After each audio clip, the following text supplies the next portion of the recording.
EAGLES, Eagles.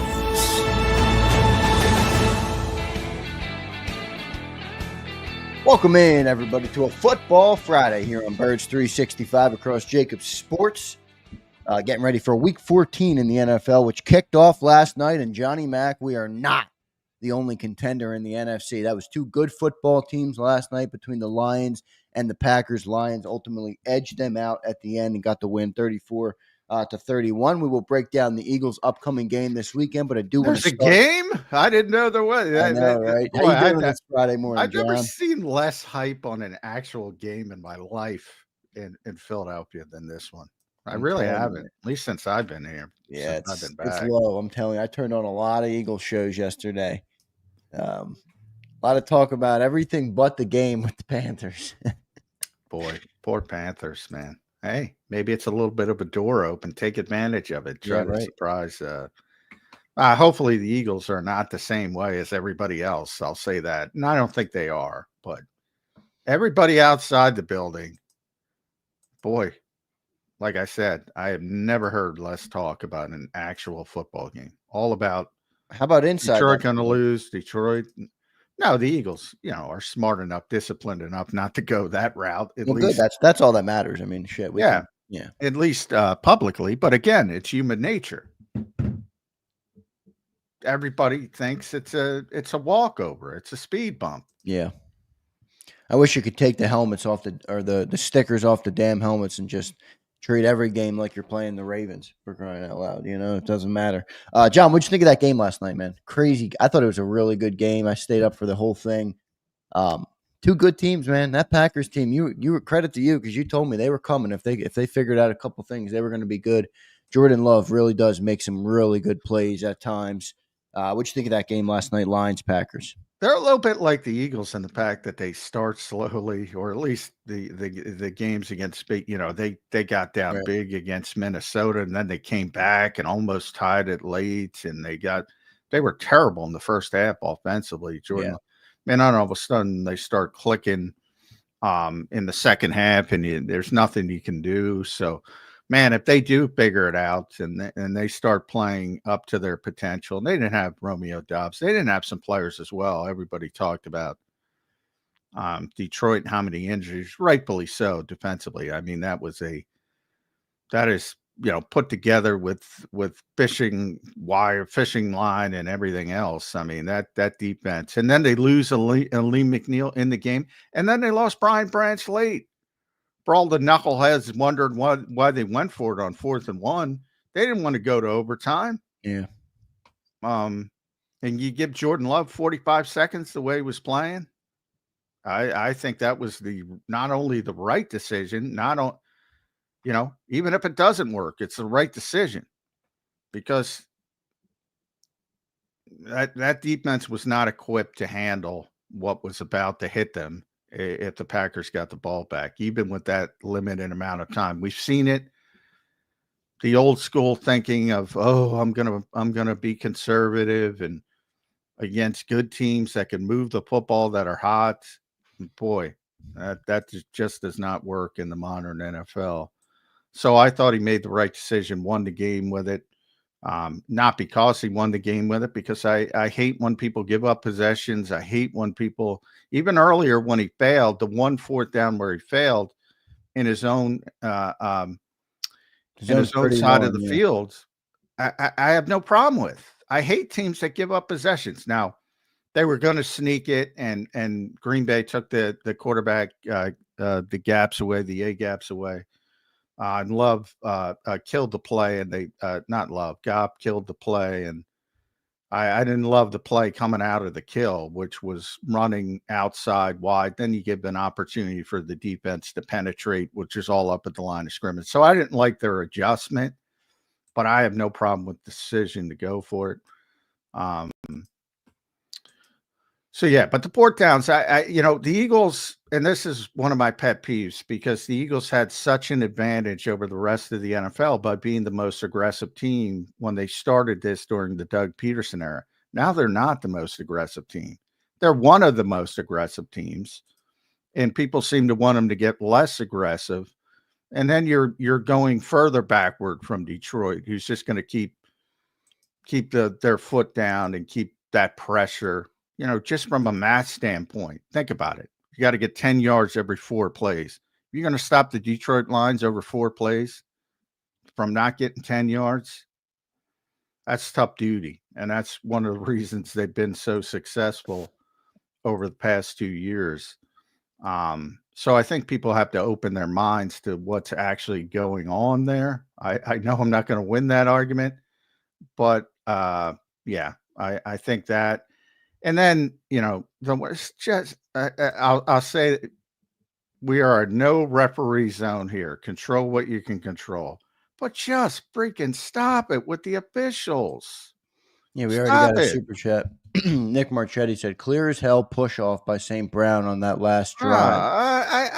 I didn't really think so, by the way. I thought everybody was way too. I mean, that call wasn't as black and white, though. It wasn't like this egregious push off that needed to be called. I thought it was a ticky-tack play. It could have went either way, and they didn't make the call. A great receiver pushes off a little bit in the NFL. Boy, that never happens. Yeah, right. That's why they always talk about playing through contact and everything like that. And yes, receivers get the advantage over defenders most of the time. I called it zebra derangement syndrome. That's what I'm going with. I mean, you want the best outcome for your team. That or Park Avenue, the NFL office has a conspiracy against the Green Bay Packers of all teams. I know, right? For the Detroit Lions. The Philadelphia Eagles for the Detroit Lions. It's insanity, Zander. Are there bad calls? Of course there's bad calls. And don't get me this Christian. I got in a wormhole with Eagles fans and Packers. They're all saying the same thing. They united as whiners and losers. And united as a bunch of losers. And Christian Watson with the rub route where he fucking blocked a guy, and they're complaining about it because, they didn't call it before.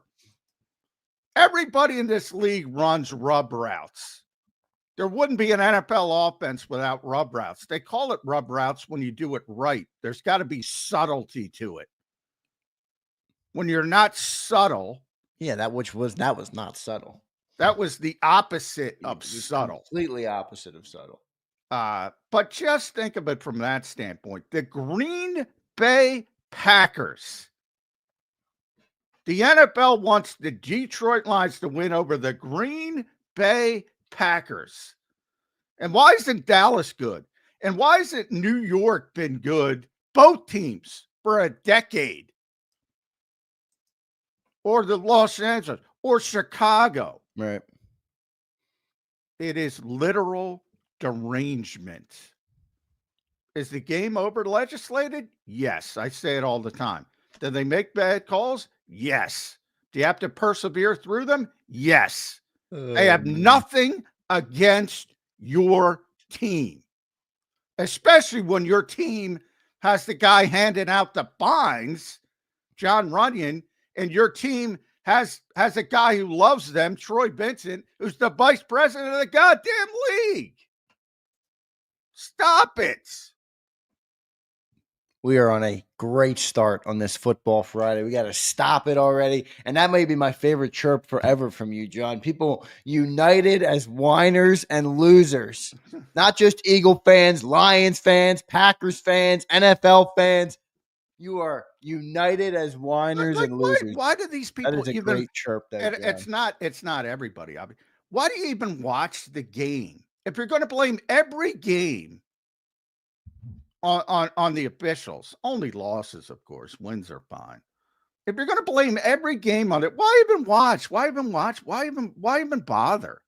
Why do you get mixed up? I don't even understand it. Like, how can that be enjoyable? Yeah, only thing that pisses me off with because I kind of agree with you. I mean, look, every team's dealing with the refs. There's always going to be good and bad calls on both sides. I try not to get caught up in the one-offs. I hate the Jalen Carter one just because it's the same thing every single week on every single play. Jalen Carter's the only good defensive tackle that That's gets not what I said. No, I'm not saying you. I'm saying people think the league is looking at Jalen Carter. You say, well, I don't like this fucking guy. I'm not going to call holding. What the what? I I don't will get it. acknowledge that my Eagle glasses have made me more upset about that than you would be. Yeah, well, I mean, I'm not saying they don't miss calls. They miss calls all the fucking time. They're human beings, and Yeah. the game's over legislated. That's the biggest problem. They should let players play more. And by the way, the Detroit Lions, because of Terrion Arnold, have more defensive pass interferences than anybody in the NFL this year. Anybody in the NFL, and they're 12 and freaking 1 because he's so handsy and he's always grabbing Yeah, people. he is. I think Quinyon Mitchell's a better player than him. I mean, it's still early in both of their careers, but Well, it's still, it's still early, but he's in a better system. Terrion's got to play press coverage more, right. and he's handsy and he grabs. But Quinyon's in a perfect system for him, and he's playing at a high level. But yeah, this year he certainly played better. The guy's got, I don't know, I know they have 17 defensive pass interference penalties, at least during the game. They put it up, and then they might have had a couple more after that, which leads the league. And he's got most of them. Davis gets quite a few too, but he gets most of them. So they have all these pass interference penalties, more than anybody else, and they're 12 and 1. That's the problem with that team. I mean, they lost McNeil in the game. They lost Branch. Yeah. They have 18 players on injured reserve, and they're still 12 and 1. But that McNeil player he's a beastie player, John. Yes, he is. And the problem is, he's coming back. It's not, concussion, head injury, whatever they were blathering about. It's obviously concussion. He's coming back. Branch, you got to wait and see if that's serious. That's a big injury.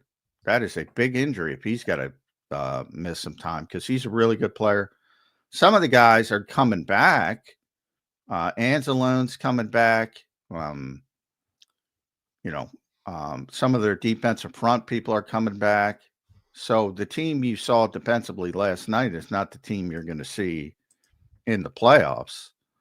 And they're offensively, they're by far the best team in the NFL, by far. That's where I was going next. I mean, outside of the game, what was your take? Offensively, I don't know if I said they're a damn good team, man. That's where I was going next, though, as it relates to the Eagles, the NFC, the whole race. I thought that was a really good game last night. I think you saw that the Eagles are not the only good team in the NFC. There are many good teams out there. You saw two of them last night. When you watch that game, how do you think the Eagles stack up with both of those two teams? I know we beat the Packers this year, but I think that has a little asterisk on it to me. I don't know if fans agree with me on that, but in Brazil, first game of the year, I don't. Yeah, I know. You obviously didn't play that Packers team that we just saw in versus the Lions. Yeah, I don't think that says much about what would happen. But if they had to play the Packers, it would be here in some kind of convoluted way. So I would still like the Eagles in that game, but it would be much more dangerous. Again, Love is a streaky player, and streaky means good. That can also mean bad. So it might be a situation where, like last night, he plays a good half, plays a bad half, a good half. But if he's on and he's playing he's tough to stop, man. He is really tough to stop. So that's what concerns me about the Packers. I think the Eagles are a better team, but that's what concerns me about the Packers. As far as Detroit, it's, I think the team that played last night, I think the Eagles could beat that team, even if it were in Detroit, and it is probably going to be in Detroit, let's be honest. If that game is to come to fruition, I think they could beat them. But again, that's not the team they're going to be playing. Bunch of guys are going to be back. And the defense is pretty good when the guys they're getting back are out there. And then it becomes a problem. So if the right guys are back, if McNeil's out there, if Branch is out there, if Anzalone's out there, if Pascal's back out there, if Rodriguez is back out there, not Malcolm, but the other kid, then it's tough. I don't see how you keep up with that offense. I'll tell you what, with Jared Goff, you better. That's for the Eagles to beat the Lions and Detroit. I mean, they have to have a huge pass rushing day. If that guy's on platform, you're done. It's so He's true. the most But accurate yeah, quarterback in the NFL. So if you don't get him off his spots, you're cooked. But boy, when you do get him off his spot, he will make a mistake. So I think that's going to be a Jalen Carter day, man. Show up in that interior. And Frank Ragnow, and as good as he is, and as much as we've given him credit, he can be beat. He's not an unstoppable force in the middle. So well, I think everybody's a human being. Yeah, you know, no Eagles offensive line gets beat all the time. They've given up a lot of sacks. Now, a lot of that has to do with the quarterback as well. But I mean, yeah, everybody's a human being. So is Jalen Carter. So, Frank Ragnow's the whole point. It's not that he's perfect. He's the best center in football. So he's going to win more than most people. Right. Exactly. That's what you're talking about. But everybody has bad plays. I mean, yeah. Marchetti checks in. Appreciate you, Nick. Thank you, man. He says both defenses sucked last night. Not afraid at all. I love it. That's a good Philly fan right there. Yeah, no fear. Hey, show confidence. Good. That's good. I do think their defenses were a little spotty. Now, the Detroit's is very easily explainable. They're missing a lot of guys on that defense, but that Packers defense is not very. I don't think they're very. Do you give any credit to the Lions offense? Oh, I do. Yeah, I think the Lions offense. I agree with you. I think they're the best offense in the NFC. Well, that might explain part of it. Yeah, that's fair. To me, the difference between this era and previous eras, when people would say defense wins championships, no, the best offense wins. So to me, the difference is good offense beats good defense now. It used to be the opposite. Now, if you're playing well and you have an offense like they do, you're in trouble defensively.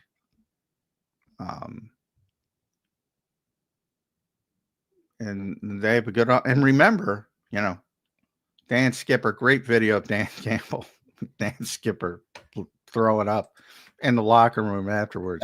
That was classic. But it was funny because I was talking about how many NFL players throw up. Yeah, yesterday, and then that came out, and it was just funny. But Dan's out there. Taylor Decker's going to be back. He's not playing in theory.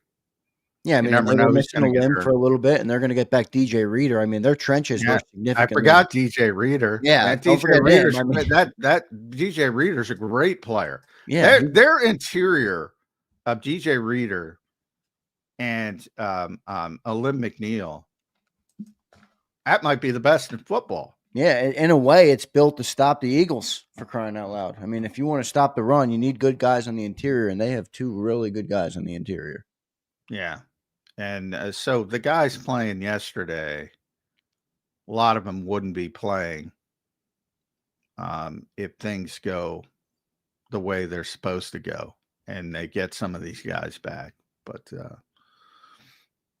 I think the Eagles can beat them, but they got to play a really, really clean pass rush. Got to be huge. Got to get Jared Goff off platform. And they're going to see how the other half lives with old Sonic and Knuckles. Because, and the thing I like about the Lions offense and the fourth downs that they're way better at than the Eagles, you can tell Ben Johnson's got a plan on third down. Like he already knows what he's running on fourth down. You don't get that feeling with the Eagles. I know what you mean. Yeah, it feels like a little bit. rushed or put together at the Yes, last. Yeah. always rushed. Sometimes the play clock's going down. So, I find it very hard to believe they would say, of course, they know what's in their mind, but it doesn't seem that way. And with Ben Johnson, and there were a couple times they ran it on third down because they knew they were going to go for it, and they didn't even get anything. But they already had the fourth that they were already ready to go. They already knew what they were doing. So they do a better job with that kind of stuff. Yeah. I mean, Detroit's the best team in football when they're healthy. I don't think it's even a debate. But that doesn't mean they can't lose on a particular game day. So, of course the Eagles could beat them, but a lot of things have to go right for them to win that game, potential game in Detroit. And there's a lot of pitfall. And your hope is that happens to Detroit with Minnesota in the playoffs or Green Bay with the playoffs. The best case scenario is somebody else does the work and you get to go a different route. Yeah, no doubt. John, one of my favorite things that you explain and you break down on this show is styles make fights. And when you watch those two teams, and you've been watching, obviously, the Eagles up close and personal now for many years, but specifically this year, how do you view those styles? Because we are obviously not a big passing offense. Those are two more – I mean, the Lions have a good backs, but they can pass the ball very effectively. I think they're the fourth or fifth passing offense in the NFL. How do you view the styles of the Eagles versus those two teams, starting with the Lions? Well, I'm going to give, if Jody's listening, I'm going to make him happy. I thought, Matt LaFleur's biggest mistake was winning the coin toss and not taking the football. I think that showed tremendous hubris. Wow, somewhere Jody Mack is very happy. I get it. You want to be confident in your team. 95% of the time, I'm deferring if I win the coin toss. I want to sandwich the second quarter and the third quarter with scores. If you do that, you're going to win the football game. So that's why coaches do that. But when you're playing certain teams, you got to have self-awareness. And you can say, Nick says it, and he has said it, and I'm sure Matt LaFleur will say, well, it's early in the game. If we give up the touchdown, and they did. But I think it sets the tone. And when you're playing a team like Detroit, you want to play from the lead. You want to take the football, you want to shorten the game, and you want to play it on your own terms. And the best way to do that is to win the coin toss, take the football, go on a 7 or 8 minute drive, score a touchdown, and all of a sudden, there's only 52 minutes left in the game, and you already got a touchdown lead, and maybe things start going. I'm surprised to hear you say that, though, because I thought while I don't disagree, I did think Detroit or Green Bay getting the ball after halftime was obviously a big part of them being able to come back from that deficit. They got that quick touchdown, big deep throw to Watson, and then Jared Goff turnover. And that's typically what you want to do. But I think they played the entire first half behind, and the attrition started to come for the Lions. Right. And I just think it's an opportunity to shorten the game. But a lot of these teams, and the Packers, I'm sure, are the same way.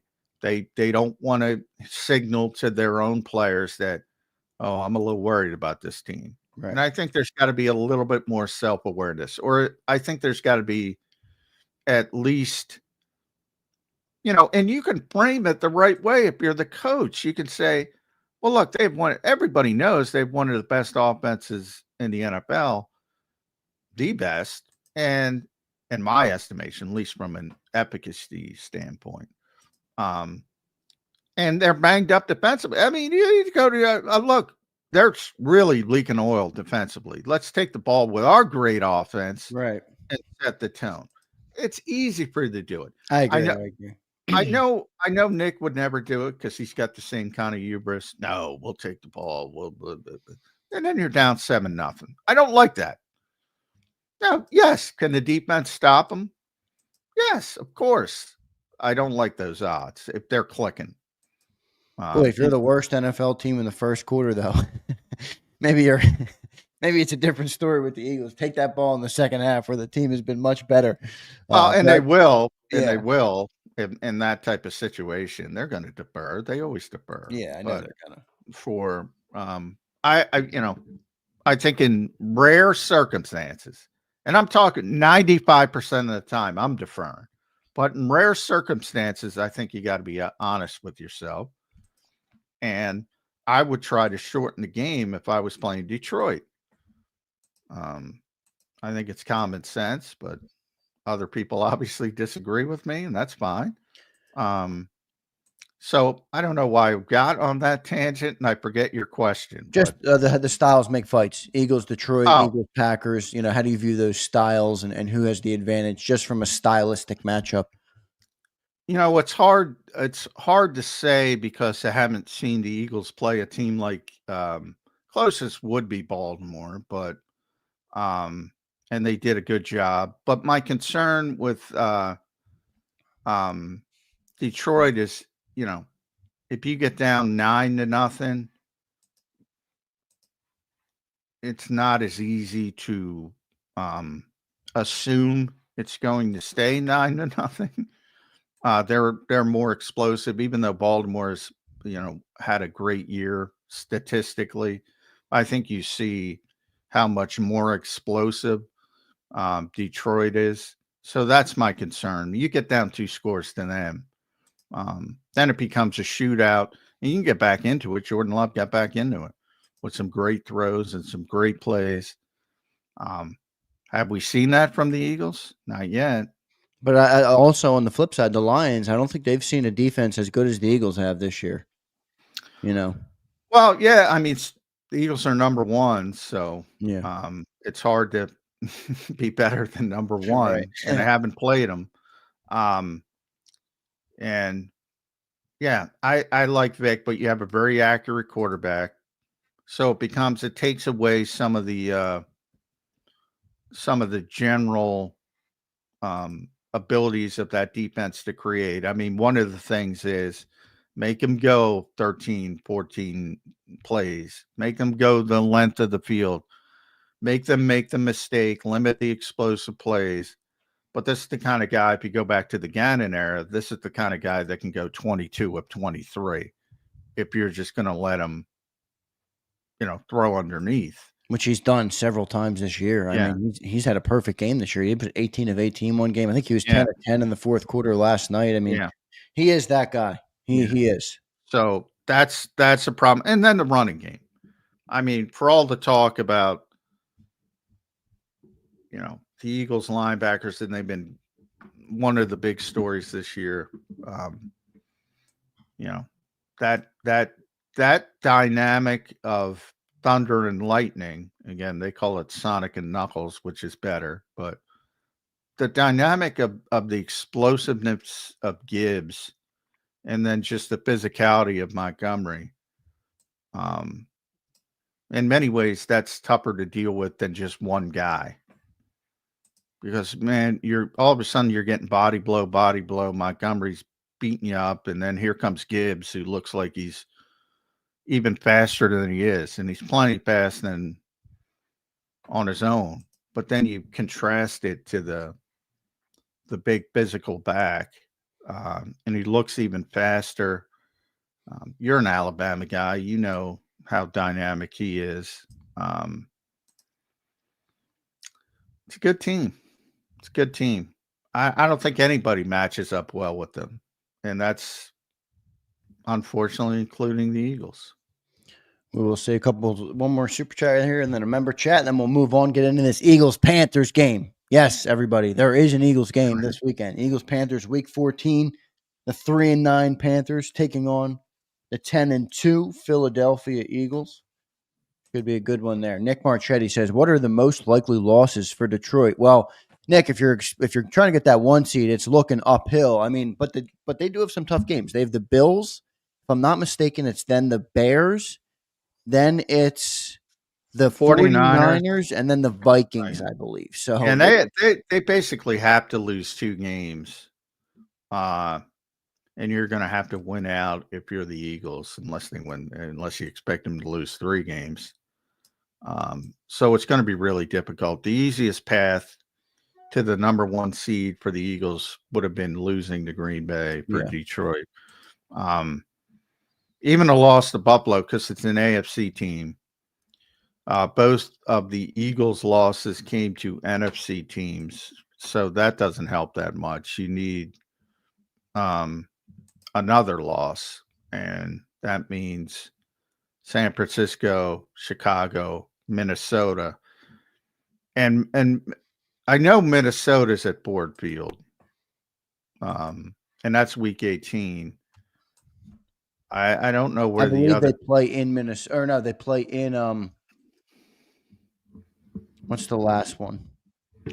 last one's Or no, Minnesota. then it's 49ers. That's at Ford Field. Yeah, last one's at Ford Field. The Bills are at Ford Field, and they're away for the Bears and the Niners game. And that Bears game looks like an easy one, but remember, that is a divisional matchup there. That's no throwaway game right there. The Bears played them close, obviously, on Thanksgiving. I'm not saying the Bears are going to win, but it's not. Yeah, It's not as it's not as easy. you don't know what the Bears are going to do because they're such a they're mess. the Bears. Yeah, but yeah, I mean, Caleb Williams can make plays, and but they're a mess organizationally. So, I mean, how is Thomas Brown going to do as head coach? I don't know. Maybe they're galvanized. Maybe it goes the opposite way. So that one's hard to project. San Francisco obviously has so many injury issues, but they're still a good team. You never know. So there's some opportunity, but it would have been much easier if they lost that game to the Packers. Yeah, no doubt. Agreed. One more. Eduardo Reza checks in. What's up, Eduardo? He says our defense has gotten better since we've played Green Bay. If we play Green Bay in the playoffs, it'll be a dub for us. Lions haven't faced our D. I can see us in the Super Bowl. That's spoken like a true Eagle fan right there. Eduardo, appreciate it, brother. Thank you, man, for being a member for 4 months. That's really cool of you. All right, Johnny Mac, let's dive into this Eagles-Panthers game upcoming this weekend. For those we have to. For those tuned in, we appreciate it. Can we hit that like button? We have been absolutely crushing the like button in the last 2 or 3 days. We have been really good, and I think we even beat Big Sills on the one day, and he's got a much longer show than we do. So that's big credit to Birds 365 Nation for showing out. Yeah, yesterday we beat up on Big Sills in the like button department. So good job, Birds 365 Nation. Smash that like button today. We appreciate that. John, Eagles, Panthers, before we dive into the nitty gritty, how you viewing this thing from afar, brother? Like everybody else. Yeah. Necessary exercise. Hopefully nobody gets hurt. What I say would be the main key of this game. Because the Eagles are dealing with some injuries already. And, they are going to get DeMonte back.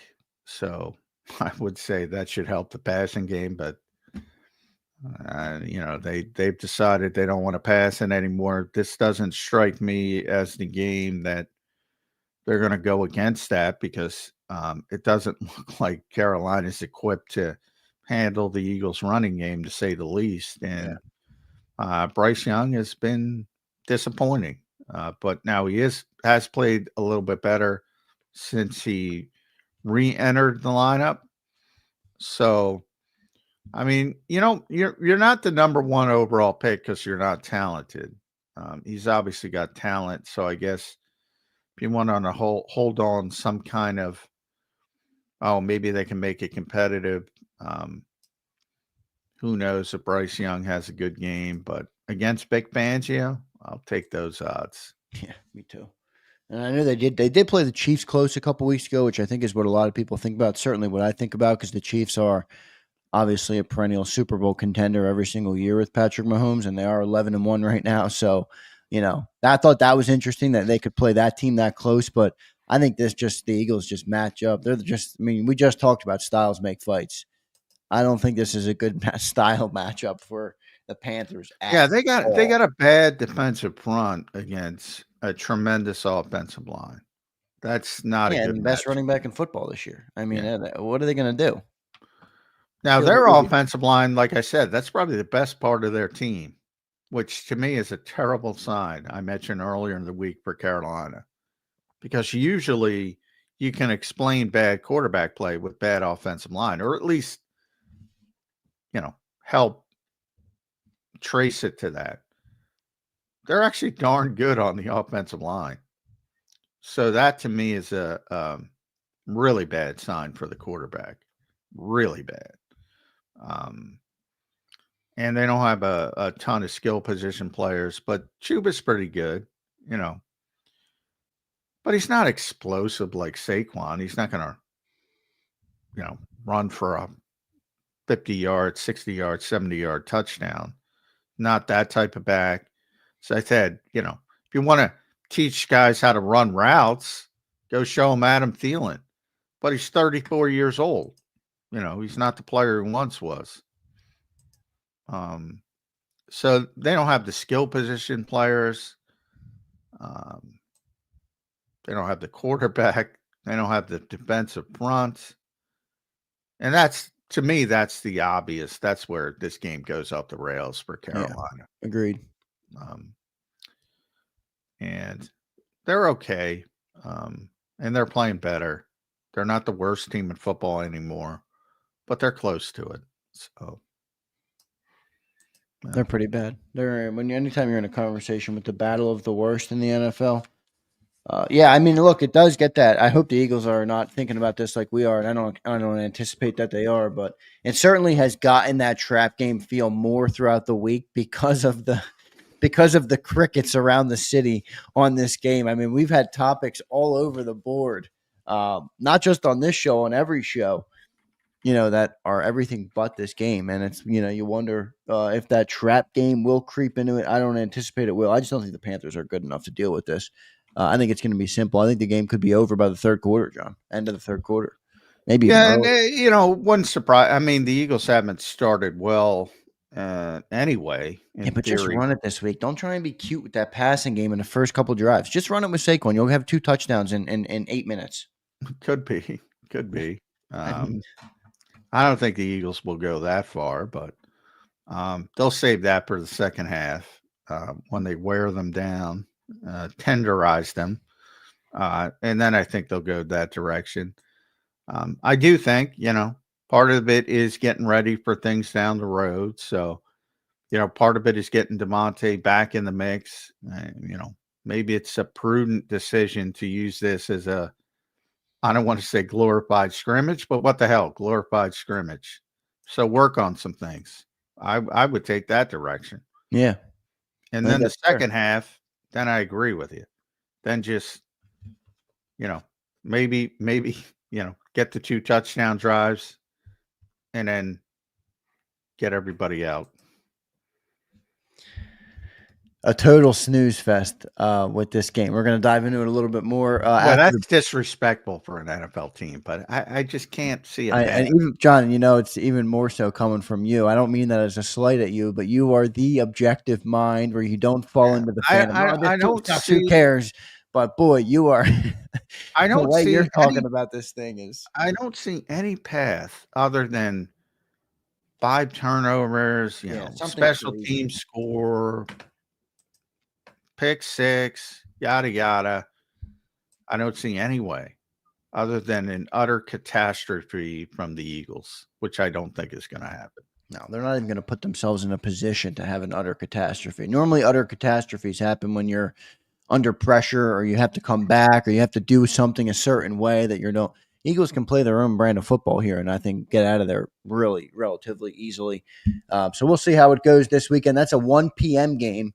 I think obviously Eagles Panthers 1 p.m. game, and then what other game? Any other good games in the NFL? Week 14 Slater was last night, really the big one. Well, last night was definitely the big game of the week, which is rare. But yeah, that was Falcons Vikings this weekend. That's not too bad in NFC. It'll be interesting to see how the Falcons can play. And then you have Seahawks Cardinals. Those 2 guys are fighting for. Yeah, that's a big game. Yeah, Seahawks Cardinals. Obviously, Cardinals got to stop the bleeding a little bit. They should have won last week, and they blew it.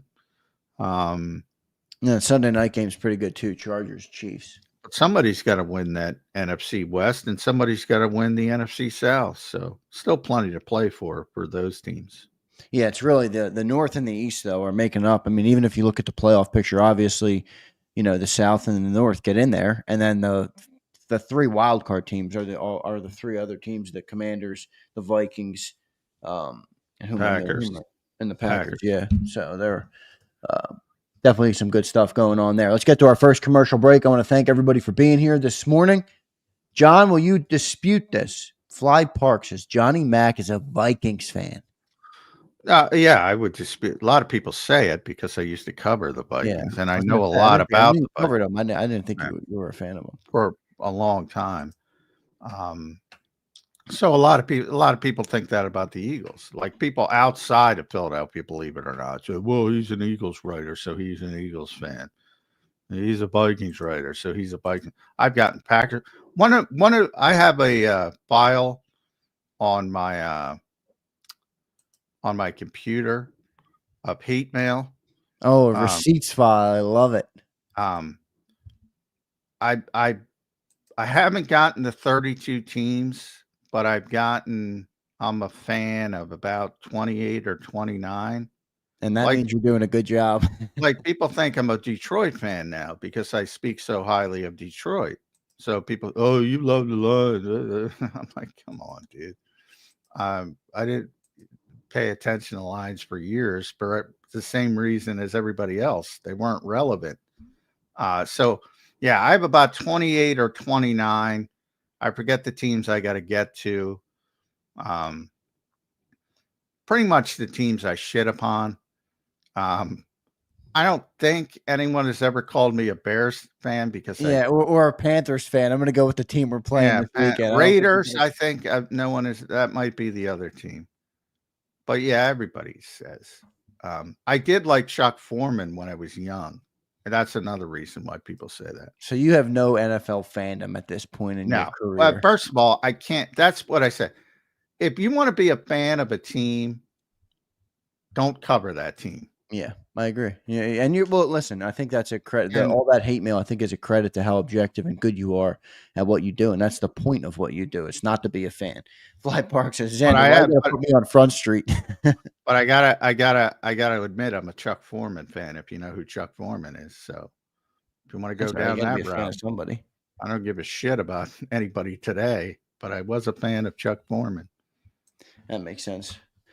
What have you enjoyed more, covering this Eagles team on this run, or like covering Adrian Peterson, which was obviously an iconic player to cover? Or maybe not enjoy is the right word. Maybe more fulfillment, or I don't know. I don't know what would be the right word for you. I mean, I've been lucky enough to follow a lot of great players, cover a lot of great players. Randy Moss as well. Hall of Fame players. John Randall was a Hall of Fame player. Randall McDaniel was a Hall of Fame player. Here you're going to have Lane Johnson and Jason Kelsey and Saquon Barkley and AJ Brown.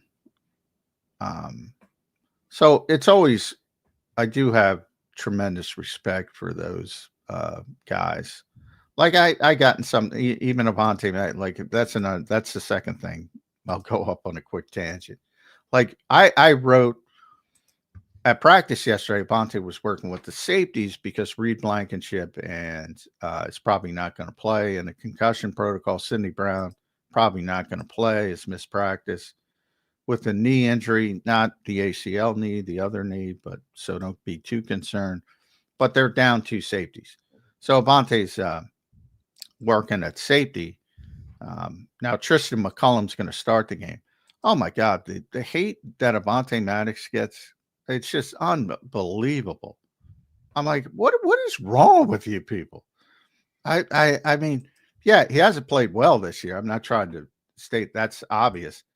But he has done a lot for the team over the quick bailing out and just the visceral hatred is just mystifying. Well, listen, John, the margin for error is small, and every time he's entered the game this year, it hasn't been good. So yeah, but I mean, there's difference. I hear what you're saying. The guy is not playing well versus he's the worst human being in the world Yeah, because he well, missed the geez, I hope tackle. nobody says shit like that. You got, Oh, I don't think any of our people it do. I think got worse. Well, I'm talking about X. It got yeah, worse. which is a cesspool. Yeah, Yeah. it got far worse than that. It just mystifies me. But getting back to the original point of great players, yeah, and it's they're all humble, which amazes me. Like and Randy's probably the best example of this because he had the reputation of being the diva, and I'm like, that fucking guy never missed a practice. Never mind a walkthrough. And I Right. think people thought, well, he's so talented, he just rolled it out onto the field. And he was such a hard worker, and nobody knew it because of his reputation. And he got kicked out of Notre Dame, wherever the hell he got kicked out of. I think it was Notre Dame, or not even kicked out. He got in trouble, and he got his, they offered him and took it away. There was another school too, and he ended up at Marshall near his. He's from West Virginia, but he was such a hard worker. I think it was his 6th year he tore his hamstring, and he played. It was a decoy, but he played. And no, and they would all put it's like now with Nick Sirianni. Like I see the same thing with Nick Sirianni. Chris Candy's still out there saying, "No, he might get fired." Shut the fuck up, Chris. I mean, unless you want to embarrass yourself. Yeah, I don't know why that's still going around. But they would show plays where obviously ran a lot of deep routes, and then the next play he'd come off the line. Oh, he's loafing. I mean, if you put the camera on every receiver in the NFL and they're not involved in the play, right, they're going to step off the line. But my point is, behind the scenes, the guy's playing with a torn hamstring to be a decoy. The guy's never missing a practice. And that's what you see with the A.J. Browns of the world, the Saquon Barkleys of the world, the Lane Johnsons of the world, Hall of Fame players.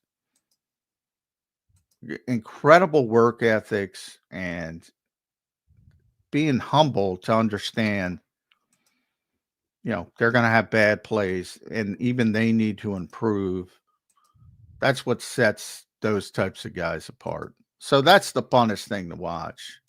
And they generally tend to be the best guys too. I don't know. It just gravitates to that. Right. Because they get it. I don't think that's a coincidence, is it? No, I don't think it is at all. Yeah, I don't either. You rarely see a really great player who's a complete, Yeah, jackass or something. Yeah. Yeah. Good stuff there. Good little insight there from Johnny Mac. Love getting that. Well, we got to do more of that in the off season. We'll get some great Johnny Mac stories of covering this league for a long time, and the NBA too. You covered the NBA for a long time as well, right? Yep, many NBA finals. I saw Dirk beat LeBron. So that was a great finals, Dirk. Yeah, that was. LeBron took a lot of crap, by the way. Yeah, he did. He did, but Dirk got his. There, I used to do the Dirk in the schoolyard, John. the way back cocked jump shot. That was my favorite. By the way, that's the only time that during when I was covering the NBA, because I went to basically all the All-Star games and all the NBA finals.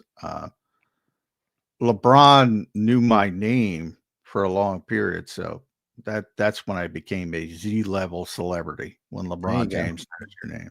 There you go. LeBron knows Johnny Mac. I love it. Probably doesn't now, but he did then. He goes with a lot of reporters, but I'm sure he'll remember the great John McMullen. I wouldn't forget you, Johnny Mac. All right, we'll get to our break. When we come back, we'll get the update on the injuries, stuff like that for the game this weekend, maybe anything outside of the X's and O's, because it is pretty clear this weekend on how the Eagles will handle the Panthers. We will see how that game plays out. I want to thank everybody for being here again here on Birds 365. Hit that like button. As I mentioned earlier, if you weren't here, we've been crushing on the likes. We beat Big Sills yesterday or 2 days ago, one of the days. And he's got a 4-hour show, so I'm going to have to give him a little bit of shit about that. Big thanks to Birds. I think he takes it seriously too. I don't take it. Well, it's a big metric. I know you have to take it seriously, but as long as both of us are pushing it, it helps our shows. So it's fun to make a little competition out of it and see who can get the better of the likes. And we did that yesterday. So good stuff with everybody. Before I get to our break, I do want to tell you guys about the great people at BetUS. I've showed you this promo code before, and I will continue to show it. It's a good promo code, and it gets you a lot back for your sign-up bonuses. So you get 150% on your first deposit, and you can see the promo code on your screen. It's YouTube 150. And it also gives you 125% on your second and third deposit, all up to $2,000. So deposit less and bet with more at BetUS. Go to betus.com.pa. The spread this weekend, everybody, on BetUS is 13 points. Now, I know we're going to beat the Panthers, or at least it feels like we're going to beat the Panthers, but 13 points is a big one. Are you taking that spread on BetUS? Let me know in the chat. I appreciate that. We'll be back in 3 minutes, everybody, on Birds 365. Ignite your nights with free live entertainment daily, only at Live Casino and Hotel Philadelphia's Center Bar. 7 days a week, enjoy some of the region's top party bands, performers, and DJs as they take the stage in the heart of the casino action.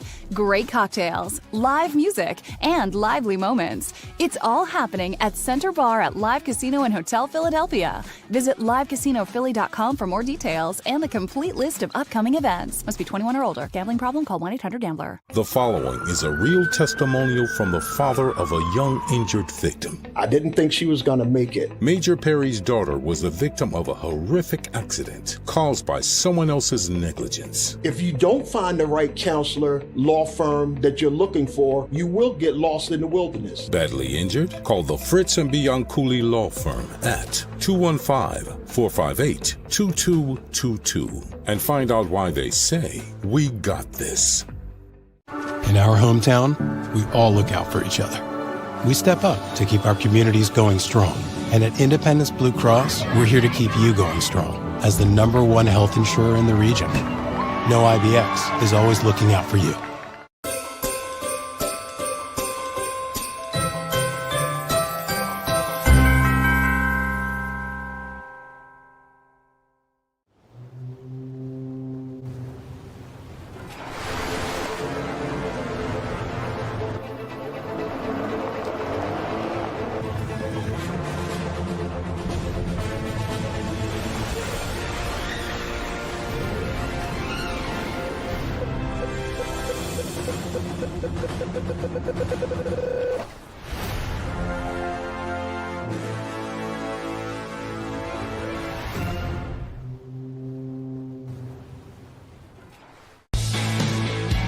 We noticed that there was mold creeping into our basement about a year and a half ago, and wanted to make sure that we were getting rid of the problem permanently. We actually reached out to several different contractors to get it resolved, and actually 2 of them recommended DryTech to us as a long-term solution. Other than the noise factor, we wouldn't even know that there was work being done on the basement level. It's really been a clean process for us.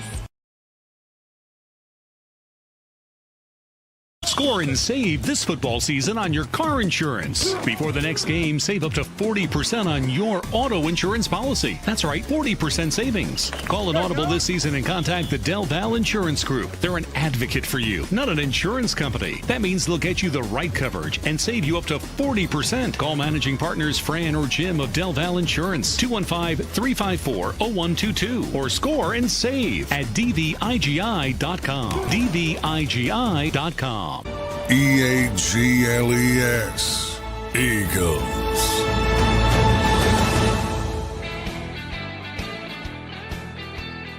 Welcome back in, everybody, to a Football Friday edition of Birds 365 here on JAKIB Sports. NFL Week 14 is here. Week 14, everybody.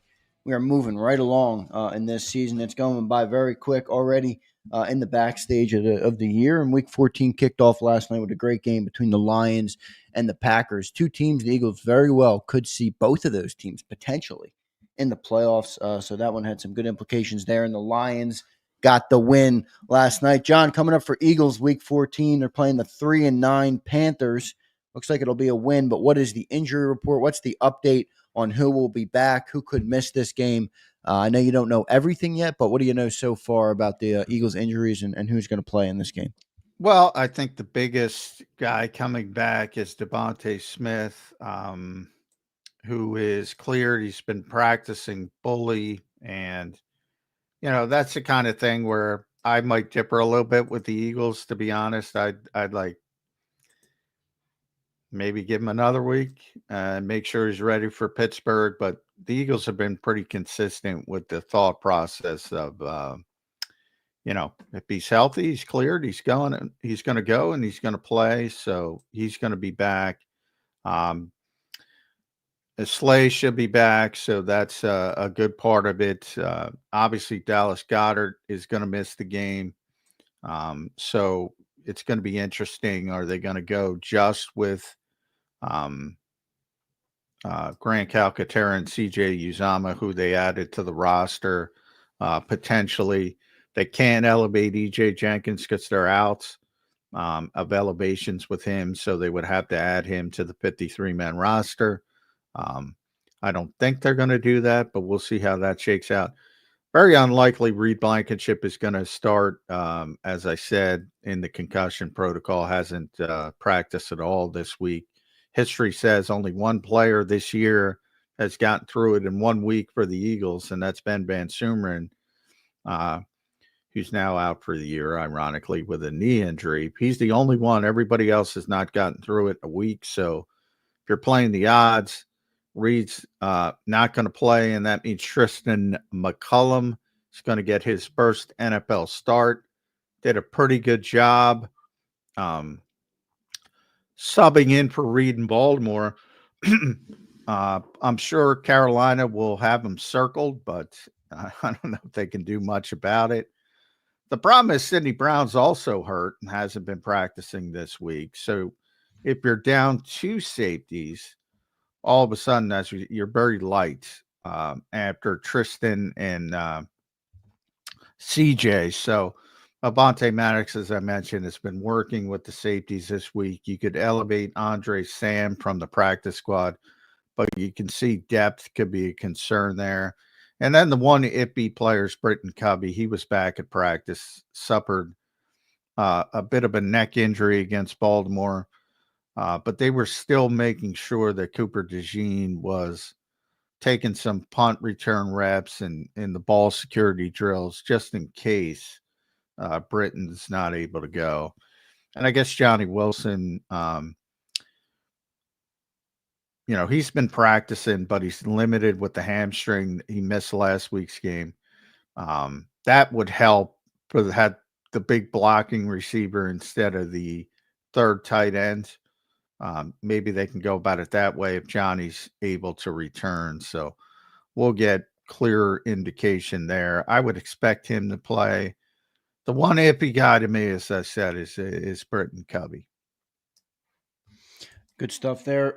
Good to have a couple of those guys return. What do you think of having Tristan McCullum step in there at safety? I mean he's been limited sample size, but I think he's been pretty good actually so far for the Eagles. Yeah, I mean, he hasn't played much except for last week, and he played pretty well. Should have had the interception late in the game. He did a good job. Baltimore was certainly not able to take advantage of him on the field. But, it'll be his first NFL start. So his brother's good. We've only seen 85. He's played 85 defensive reps. Played a lot in Baltimore, and because the Eagles have had so many blowout games this year, he's been one of the guys that sort of come in and wrap things up as a backup. So he's gotten some reps that way, but a lot of unknown with Tristan McCullum, other than he's very long, very good athlete, and his brother Zion is very good. So maybe it runs in the family. Yeah. We'll see how he does this weekend. John, I think one of the things, we talked about this game already a little earlier, and it's one of those games that's kind of a snooze fest game going into it, but a lot of talk about this Eagles passing offense, and you're getting Devontae Smith back this week. Let me give you the numbers real quick. I know their running defense is bad, 32nd and 32nd, 31st, 32nd, 30, 27, if you list down some of the running stats for that defense, but they are bad in the pass defense as well. Passing yards allowed per game, they're 24th. Passing yards per attempt, 27th. Passing first downs per game, 28th. Passing touchdowns allowed per game, 29th ranked. I mean, this is a bad defense, John. You think they try and take this opportunity to try and find some rhythm in that passing game? I would. Devontae Smith back. I would too. I would. I mean, again, they can't say it's a glorified scrimmage, but that's how I'm treating it. I want to get right. I want to start fast. I want to throw the ball. I know that's going to piss people off. And I want to use this opportunity to get some confidence in the passing offense. That's what I would do. You had mentioned 2 drives, don't even bother, just run it with Saquon, score 2 touchdowns, game's over. Probably you're right. I'm not saying they couldn't do that, but I want to take advantage of this opportunity. And like I don't like care about personal records, or NFL records are certainly a lot bigger than that. So I think everybody wants Saquon to get the NFL record in that building, but at what cost? Like, do I want to pile up the odometer against the Carolina Panthers if I don't have to? That's how I look at it. I know. I think that's a fair way to look at it too. And I want to get Kenny Gainwell more involved. I want to get, Will Shipley more involved. Yeah. Get him 2 touches instead of 1 touch. Yeah. I greedily said the other day on the afternoon show that if on my Eagles off-season wish list, then I know that this is asking for a lot and it's not expected that this will happen, but I want to Knuckles. I want a second back for Saquon to take some of the load off of him and maybe give us that LeGarrette Blount style guy. I don't think it's going to happen, but that's selfishly what I would love to see the Eagles offense do. Yeah, I mean, I look, I don't know why anybody cares about it, but they do. What do you mean cares about it? Records. Well, this record, if you're a 9-8 team, I get it. Like I saw Adrian when he ran for 296 and he ran for 2,000 yards, and they were a good team, not a great team. I get it more in that instance. But this team, obviously, the only goal is the Super Bowl. And I'm trying to maximize that goal. I don't have a problem with that, but I do think that the record that we're talking about here means a lot for a lot more people than just Saquon. Like, think about how I was talking to Jordan Mailata yesterday. He was like, Jordan was, we were asking Jordan if he cares about being an all-pro or Pro Bowl. He's like, and Jordan is known to throw around an expletive or 2. And he's like, I don't give a shit about that. But he really wants now, but I mean, no, he doesn't. He literally does not care. I'm telling you, he does not care. I'm telling you now, though, in 10 years when he looks back on his career, he said, ask me those questions when I'm done. But, he grades himself off.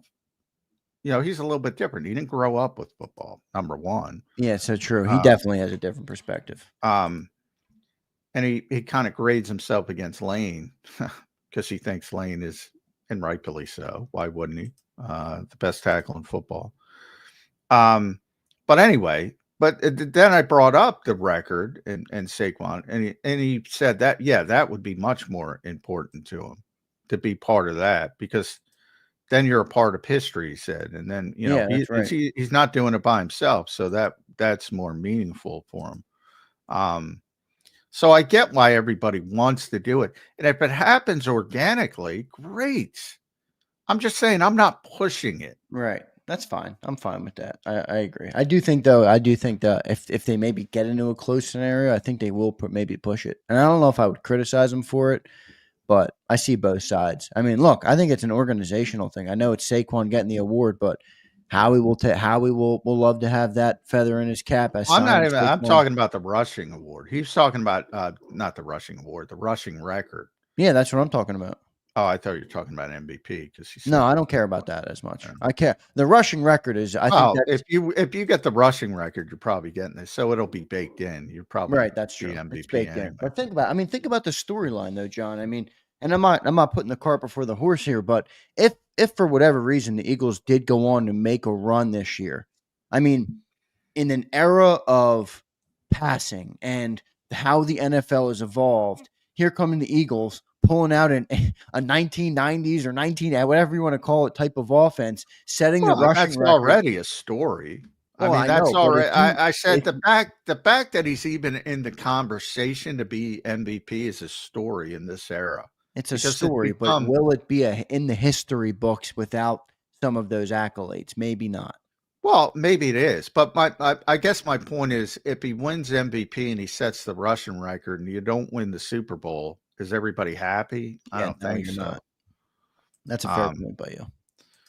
I mean, if it happens organically en route to the Super Bowl, like that, I don't want him playing Week 18 and handing the ball to Saquon to get a record. If you don't win the game, we talked about that a little bit yesterday. I think that's silly. I don't know. A lot of people would disagree, and that's fine. Yeah, I don't. But maybe God disagree, but I forbid, don't have a problem. and by the way, I'm not going to spike the football if he gets hurt in that instance either, because I get what they're trying to do. I just wouldn't do it. Yeah, that's fair. And I think Saquon, I've talked to Saquon enough, and I believe him. I don't think he cares. In that instance, I think he would care like everybody would care. Right. If we were doing this with the Giants, and they were the one year they were a good team, not a great team, I think he would desperately want the record, like everybody. He's a human being. But I think the goals for this team are legitimately different, and they should be. And because of that, I think everybody's got to sacrifice, and I think everybody's on board with that. Good stuff. Let's get to a couple super chats here before we get to our break. We'll have Martin Frank here in hour number 2. So looking forward to talking to Martin from the Delaware News Journal. He does a great job for them. Marchetti said Maddox and his always injured toe have to go. I think his toe was fine, but Brian Pumper checks in. Lions have the advantage. One of the architects of the Jalen Hurts defense, Mr. Guy Can't Read, is their defensive coordinator. Hurts' personal boogeyman. I don't think that's their defensive coordinator. Aaron Glenn is Aaron Glenn. I don't think he was with the Bucs, was he? Because it wasn't the guy. Aaron Glenn wasn't. Yeah, I don't get. It wasn't the guy who said Guy Can't Read. Wasn't that the Bucs playoff game with Jalen? Oh yeah, I misunderstood. Yeah, it was the DB's coach, but it wasn't Aaron Glenn. No, it wasn't Aaron Glenn. Aaron Glenn wasn't with the Bucs. Yeah, I forget. Aaron Glenn's been with the Lions now for a few years. I think he's been with them since 2021. Yeah, he's never been a coach with the Bucs. Browns and then Saints and then Lions. Long time player, great player with the Jets. Speaking of Avonte Maddox, when they moved Avonte Maddox outside, there's a nugget for you. Howie Roseman compared him to Aaron Glenn. Great player. Was a great player. That is a good little nugget right there. Pro Bowl player on the Jets, all decade team, yada, yada, yada. He did not turn out to be Aaron Glenn outside. No, did not. Nick Marchetti says Barkley over under for the game is 113.5 rushing. That's a good number. I mean, that's a high number, but that's a good number. How much? 113.5. Oh, I'll go over that.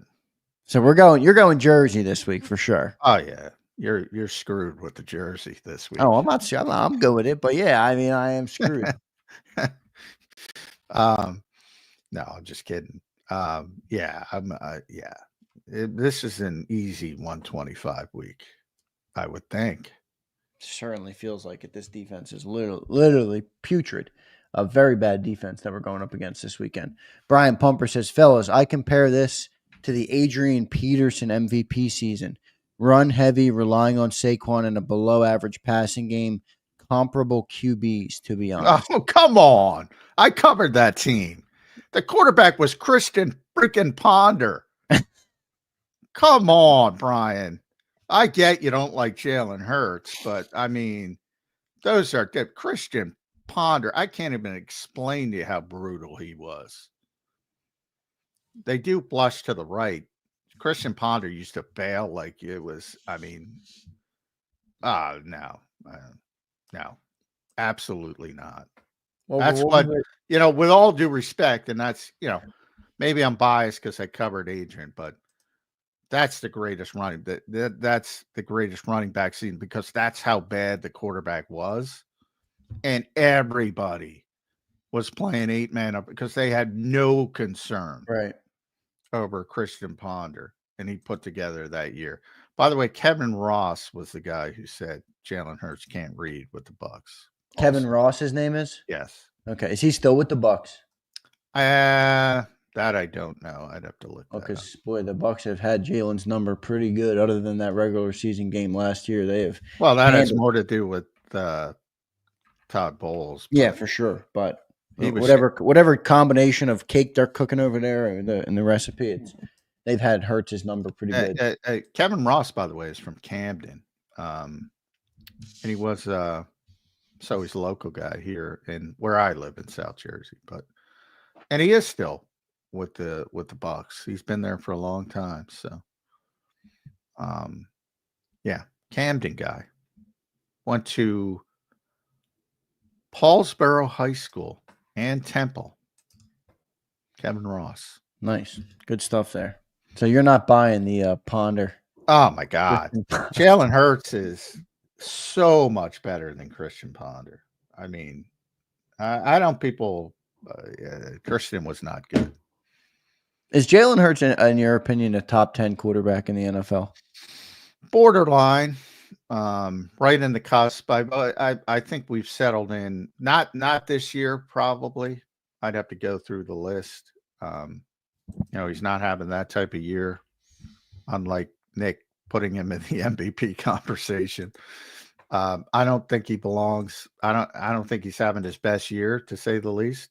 Although he has been getting better, but again, so all right, Lamar Jackson's better. I think we all agree with that. Joe Burrow, Jaden Daniels as a rookie, Justin Herbert, Derek Carr's having a good season when he was healthy. Josh Allen's going to be the MVP. Patrick Mahomes is Patrick Mahomes. Sam Darnold's having a great season.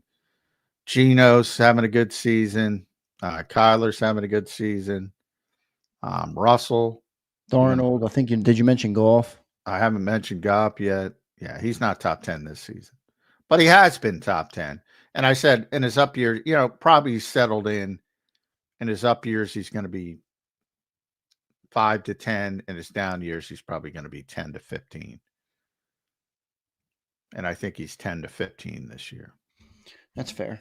I had him a little higher right now, but that's more of a product of he keeps winning, John. Sometimes I don't. Oh, he wins. He wins, man. The dude wins. He's won everywhere he's been. I went back to his high school days. The guy was a winner. High school, college, another college, NFL. Well, it's easy to win in Alabama. Everybody's a fucking winner in Alabama. Yeah, that might be true.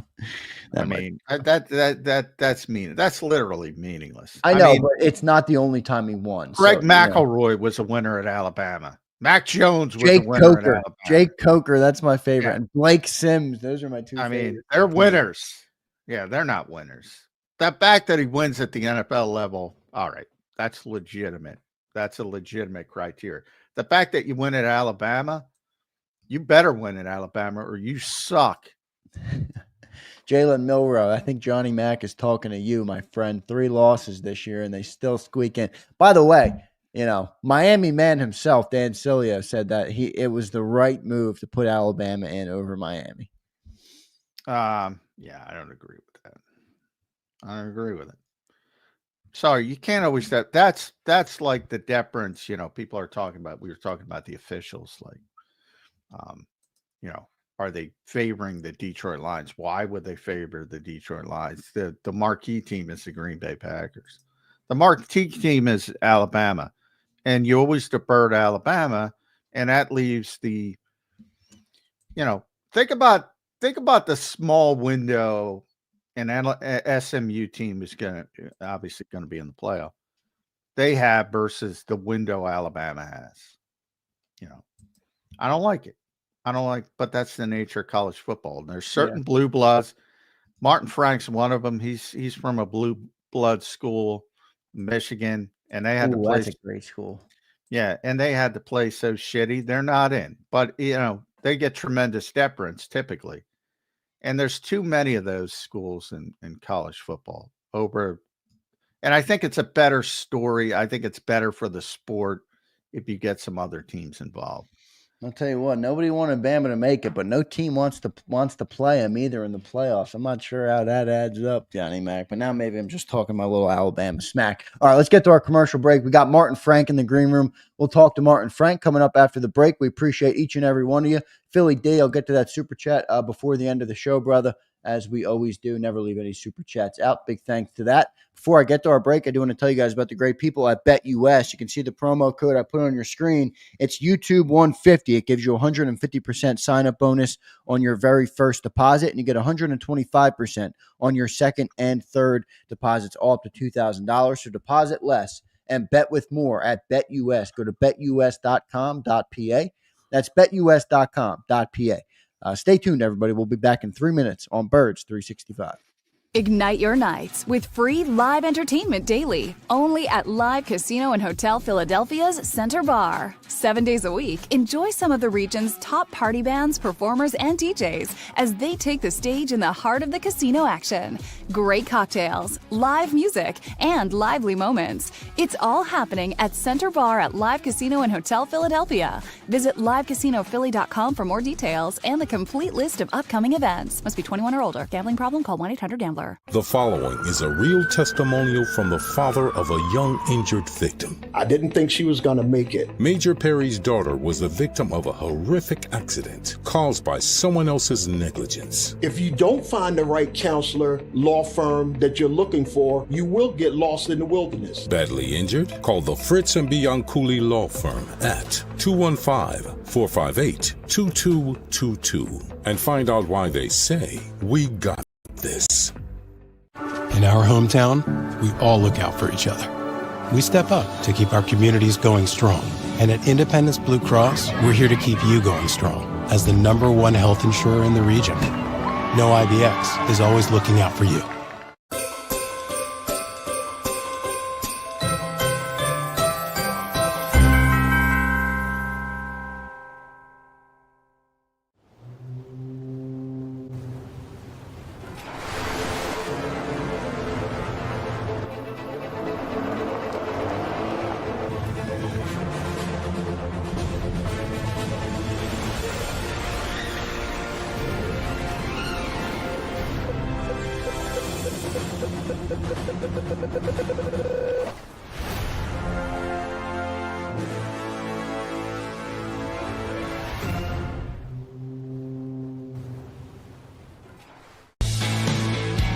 We noticed that there was mold creeping into our basement about a year and a half ago and wanted to make sure that we were getting rid of the problem permanently. We actually reached out to several different contractors to get it resolved, and actually 2 of them recommended DryTech to us as a long-term solution. Other than the noise factor, we wouldn't even know that there was work being done on the basement level. It's really been a clean process for us. Score and save this football season on your car insurance. Before the next game, save up to 40% on your auto insurance policy. That's right, 40% savings. Call an audible this season and contact the Del Val Insurance Group. They're an advocate for you, not an insurance company. That means they'll get you the right coverage and save you up to 40%. Call managing partners Fran or Jim of Del Val Insurance, 215-354-0122, or score and save at dvigi.com. dvigi.com. EAGLES, Eagles.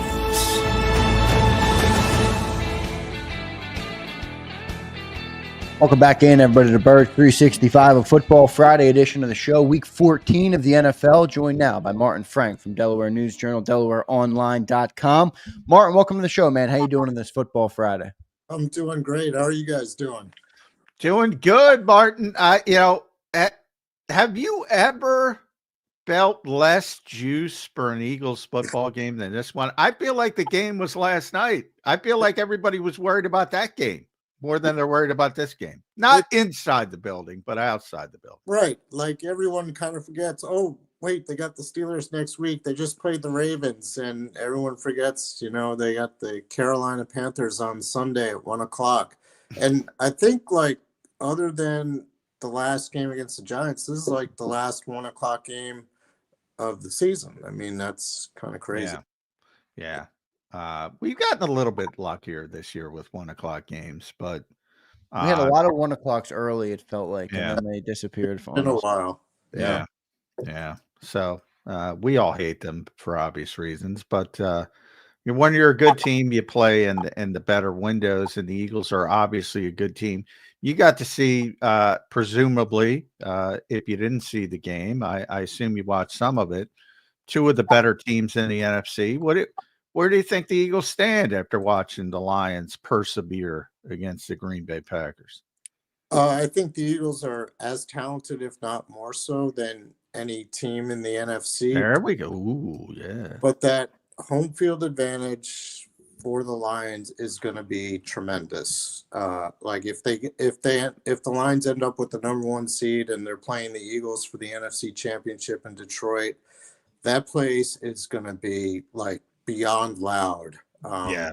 Tell them how loud that place is, Mark. And that's when they've been bad. Yeah. Like, they have never hosted an NFC Championship game. I tell people it's kind of like back in 2004 season when the Eagles hosted the NFC Championship game against Atlanta, and pretty much like any Phillies home playoff game. I mean, it's intimidating, and the Eagles will have to play like a totally perfect game to beat the Lions in Detroit if it's the NFC Championship. I'm not saying they can't. I'm just saying it's going to be like, if that game were to be played in Philadelphia, the Eagles would have a huge advantage because A, the Lions are not an outdoor team, and B, the fans in Philly are, as loyal, as dedicated as anybody's in the NFL. I mean, we all know that. So, the Eagles definitely want to get the #1 seed.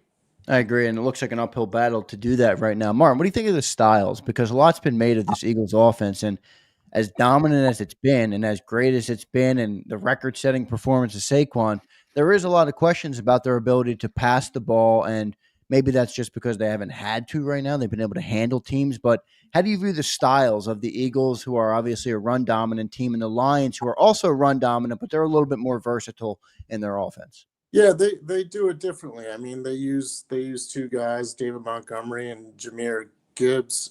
Gibbs is kind of like more your pass catching, guy out of the backfield who's got great speed, and Montgomery kind of powers his way up the middle, and Saquon does both. So, you kind of get 2 for 1 with Saquon. But yeah, I mean, it's interesting, and I see like the biggest difference between the two quarterbacks. I mean, Goff and Jalen Hurts. I mean, Goff isn't going to take off and run like Hurts does, which obviously makes Hurts a lot more dangerous. But like, I'm watching that game last night, and Goff doesn't miss a pass. No, he doesn't. I said, Martin, you have to get him off his platform. If he's got time, you're cooked. He's the most accurate quarterback in the NFL. I think I saw something like he completed his last 13 passes. Yeah, 13. Like 32 for 40. He's like right around 75% for the year. I mean, I don't know what has gotten into him the last couple of years, but wow, he looks like he's hard to stop. Like, he can even get on the move, throw off balance, different arm angles, and still complete passes like 10, 15 yards down the field. He's going to be tough to stop. I mean, the Eagles are going to have to play like a really good game in order, if they were to meet up with the Lions in the playoffs.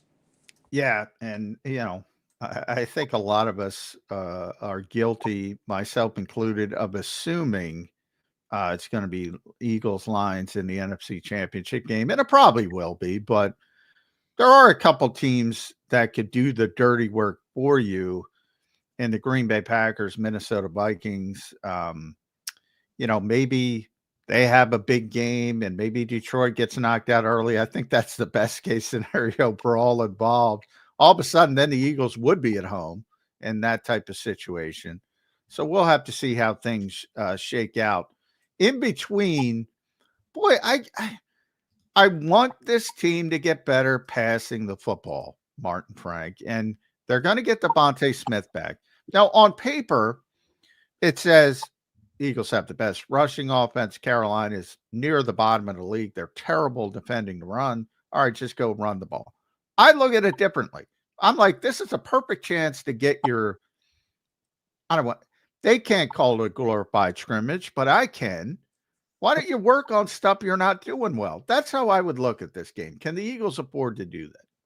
Yeah, I mean, I think so. Like, even in games where they're going against teams with a great run defense, like the Ravens this past week and the Steelers next week, you still have to run the ball. So it's kind of like the same philosophy here against the Panthers.